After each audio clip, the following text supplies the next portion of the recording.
Hello, welcome to another episode of the Creative Collective podcast. My name is Louis, and if you're watching this on YouTube, then welcome, because this is our first ever attempt at YouTube. Please go easy on me. This is my first time, and I'm still getting used to the whole setup. I know the lighting's not very good. I'm struggling to look directly at the thing and not at the viewfinder.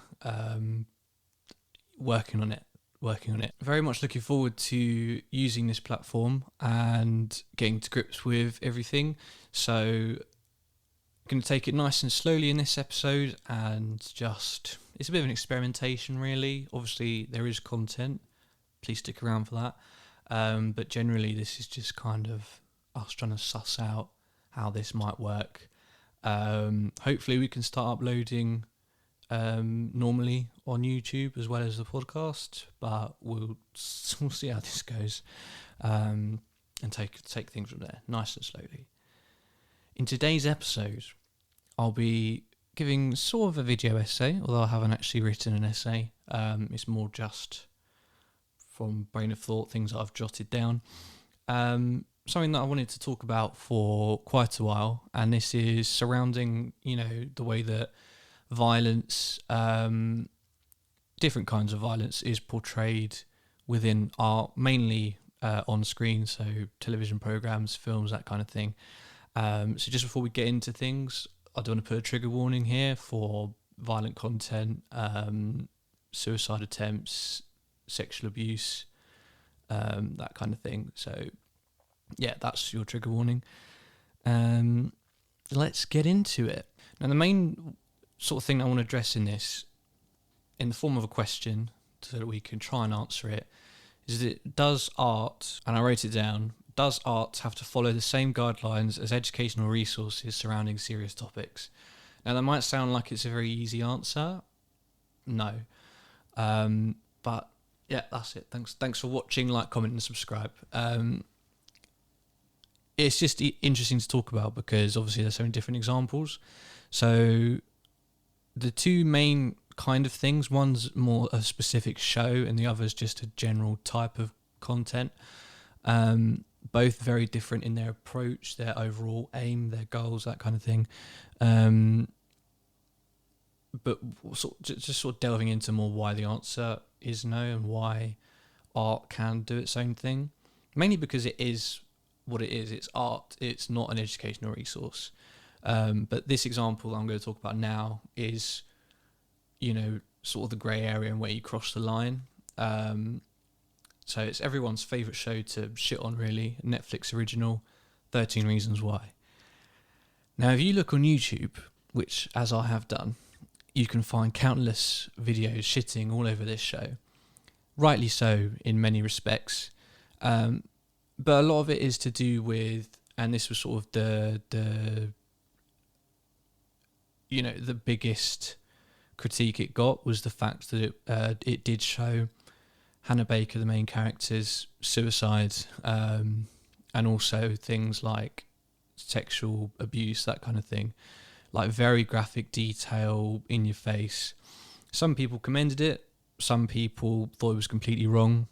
As I've said, I believe that art can, for the most part, be as expressive as it wants to be, because that's what it is. It's abstract, it does its own thing. Well, some art is abstract, but it has the license to do that, whereas obviously educational resources have to be much more thorough in how they're thought out and how they're delivered.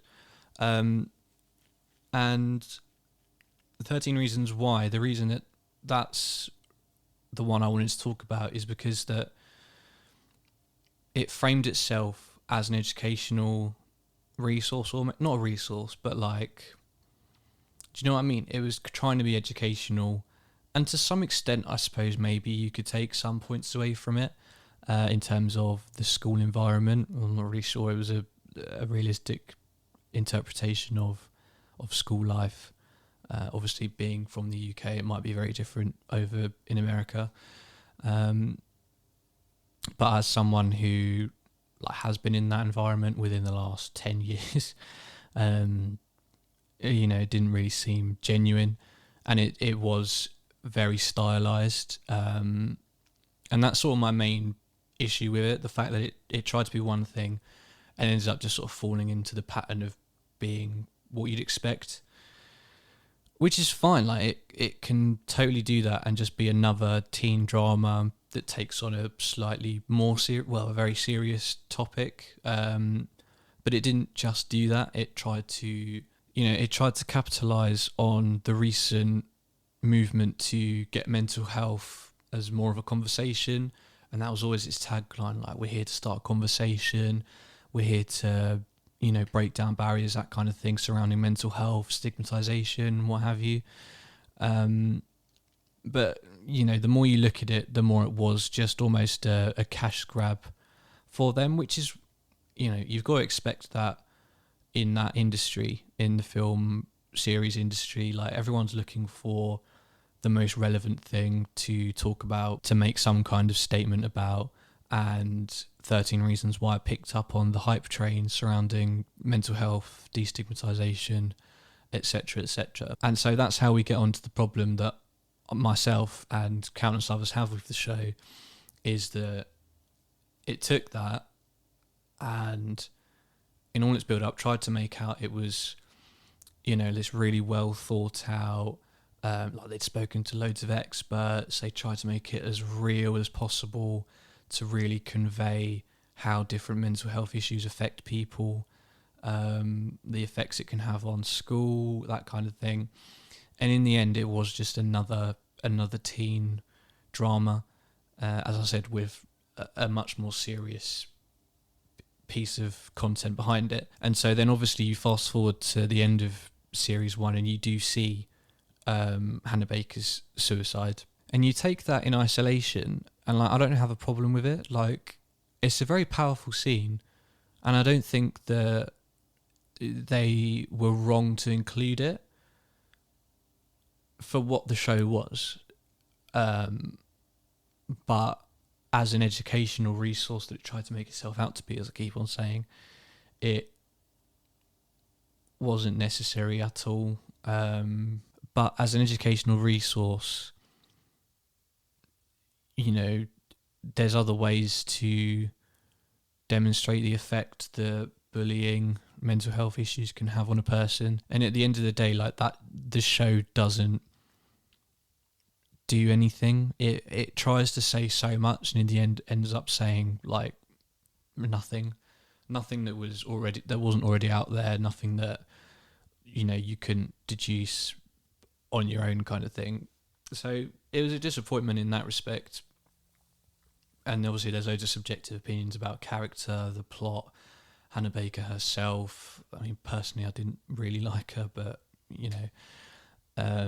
that's for another video, I suppose. But there's been so many of them. There's no point.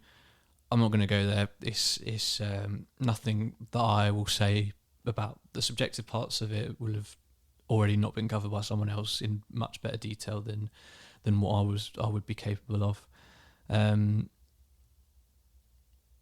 But yeah, that's sort of the point I wanted to get across. But yeah, I suppose the lesson from that is just that, at the end of the day, art is art and shouldn't have to follow the same criteria as an educational resource or something that's trying to raise awareness in its own sense. If you're trying to be entertaining, or you're trying to be dramatic, then you've got to do what you've got to do within reason. And on this occasion, I don't feel like showing a suicide is out of the equation for a show that's covering that. But yeah, it's a tricky one. Let me know what you think down in the comments or via our Twitter and Instagram. Instagram Creative Collective Pod and Twitter create__collect. The second sort of more general thing. Quick lighting change. It looks like shit. I'm sorry. Recorded this in the evening. It's coming towards winter. The sun's gone down very quickly and I was in the dark. So it's the best I've got, I'm afraid, for now, but I will sort it out, I promise. Anyway, the second part of this video is a much more general sort of thing. just in regards to like violence in general, like not necessarily suicide or sexual assault, that kind of thing, but just real graphic violence, things that have actually happened, to be more precise. So the biggest example of films that cover the Holocaust. So to narrow it down, let's just take a film like Schindler's List. And of course, the whole film is like reaped with scenes of like, horrific, inhumane violence. Not that violence is humane, but you get what I mean. Like truly horrific things to watch. But there's a particular segment, sort of about halfway or a third of the way through, where the Warsaw Ghetto is being cleared out, and you see, people being shot left, right, and centre through. Yeah, I'm not going to go into it. It's obviously, if you've seen it, you've seen it. If not, go and watch it and then come back to this, because firstly, it's a truly wonderful film. Secondly, how haven't you watched it yet? This is sort of the best example for where you can truly distinguish between an educational resource and a piece of art, because the mistake that a lot of people make when teaching someone about the Holocaust is telling them about, the horrific things sort of straight up, and you very easily lose like the actual people behind it, like the people who died. Not only the people who died, but the people who actually like did it. Like, you hear the number like 6 million get thrown around, you think, Jesus, that's a big number, but you can't comprehend it. And so even though you know that it's huge, it kind of gets, the meaning of it kind of gets lost without any context. So that's why it's really important in an educational setting to focus more on individual people, focus on groups, the background, the heritage, the culture, and the effects of the Holocaust on that person, on that piece of culture, that kind of thing. And this doesn't just apply to the Holocaust, this applies to all true events, kind of thing. And